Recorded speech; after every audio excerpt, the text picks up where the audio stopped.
በስመ አብ ወወልድ ወመንፈስ ቅዱስ አሐዱ አምላክ አሜን። በስመ አብ ወወልድ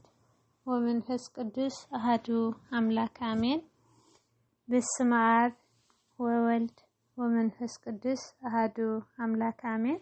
ሰላም ናይ ዩቲዩብ ቻናል ተኸታተልተይ ኩራት ሕዋተይ ከመይ ፀኒሖም እሽምባር ብዝሓለፈ መጽሐፈ ምሳሌ ምዕራፍ 14 ምዕራፍ 15 ሒዘልኩም ቀሪበ ነይረ ለማዓልቲ ሒዘልኩም ዝቀረብኩ መጽሐፈ ምሳሌ ምዕራፍ 16 ምዕራፍ 17 ናው ኸብለኩም ብዙሕ ንመሃር ከዓ ተስፋ ይገብር ሰብ ብልቡ ሓሳባት የዳሉ መልሓስ እትመልሶ ግና ካብ እግዚአብሔር እዩ ሰብሲ ኩል መገዱ ኣብ ቅድሚ ዓይንቱ ንጽህ እዩ መናፍስቲ ዝምዝን ግና እግዚአብሔር እዩ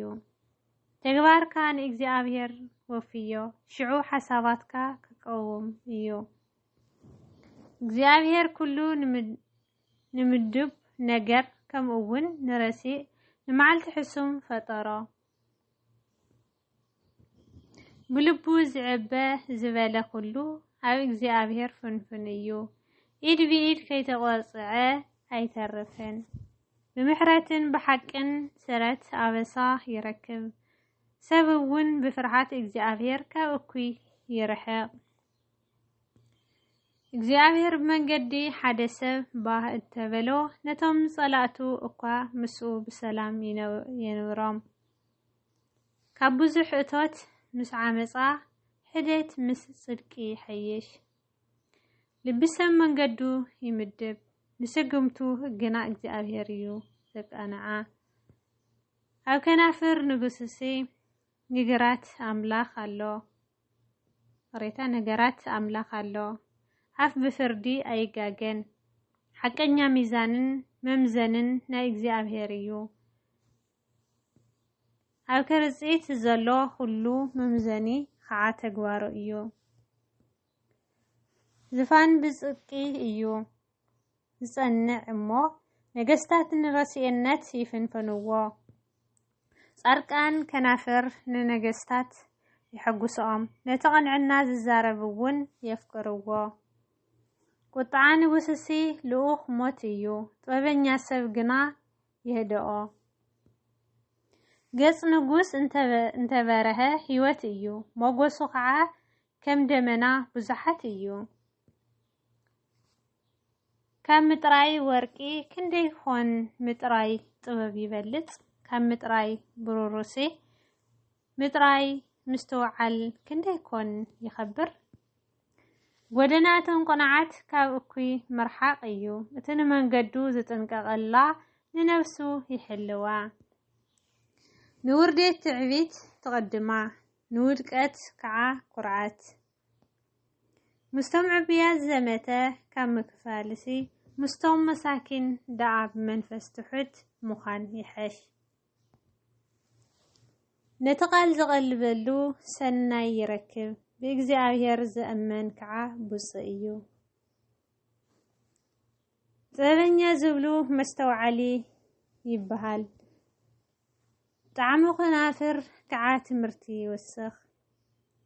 ምስተውዓል ዘጥረያ ሰብ ፍልፋሊት ህይወት እያ ዕሽነት ግና ነቶም ዓያሹ ቅጽዓቶም እያ ልቢ ጥበበኛ ንኣፍ መስተውዓሊ ገብሮ ንኸናፍሩ ድማ ትምህርቲ ይወስኽ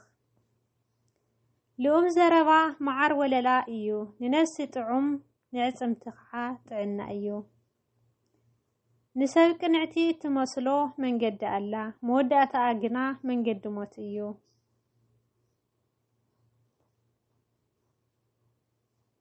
ኣፍ ይድርኮ እዩ እሞ ጥምየት እቲ ዓያዩ ሰለኡ ኢሉ ይዓይ ሕሱም ሰብ እኩይ ይኽዐት ኣብ ከናፍሩ ከዓ ከም ዝበላዕ ሓዊ ኣሎ ጥዋይ ሰብ ቅያቋ ይዝርግሕ ሓማይ ከዓ ንእሙናት ፈተውቲ ይፈላልዮም ግፍዐኛ ሰብ ንብጻዩ يحاولو موسناي نبزي خانت من قدي مرحا بعنتو زتققس حساباتو طوائيو كنافرو زرمتت كعا نتغفعت فتصمو إيو شاب صغري ناب كبرت زود إيو إزي كعا أمن قدي صدق إيو زركب نخرا دنقوي زخانة كاب جيقنا يبلس كابتن ختما زحز كعا منفسو زقز يبلس حجانا حقفي إيوم ناب حقفي إيوم زودقو نمن كم زبصح جنا እግዚአብሔር ይዝመድቦ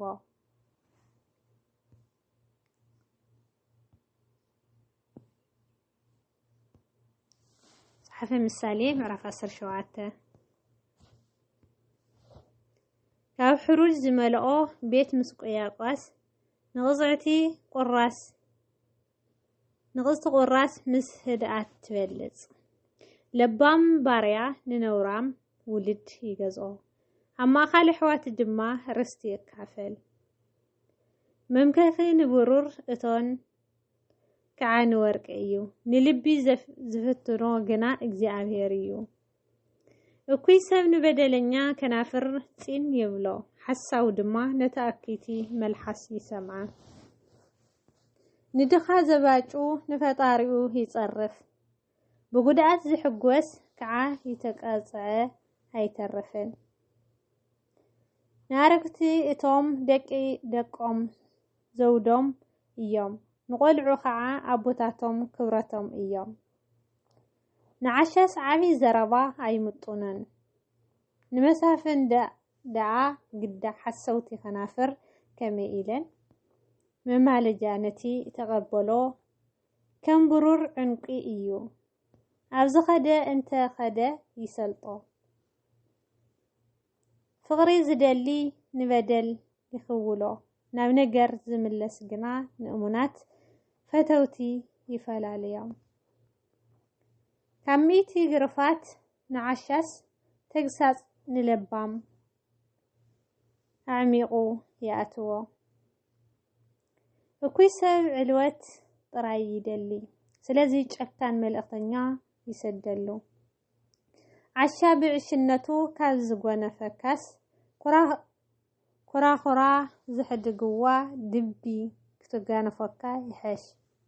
هاكن دي سنايسي اكوي زفدي مكراكا بيتو ايرحقن مجمار قيقا كم مكفات منقدو حج ايو سلازي نام محرق ام سني خيبزحه كاو قيقا رحاق تنعماسي نصا زوصون نصادق كناخنون كلتي ام او እግዚአብሔር ፍንፍናት እዮም እትንዓማጺ ነጻ ዘውጽኦን ንጻድቅ ዝከናኖን ዝኹንኖን ክልቲኦም ኣብ እግዚአብሔር ፍንፍናት እዮም ዓሻስ ልቢ የብልን እዩ እሞ ጥበብ ክገዝእሲ እቲ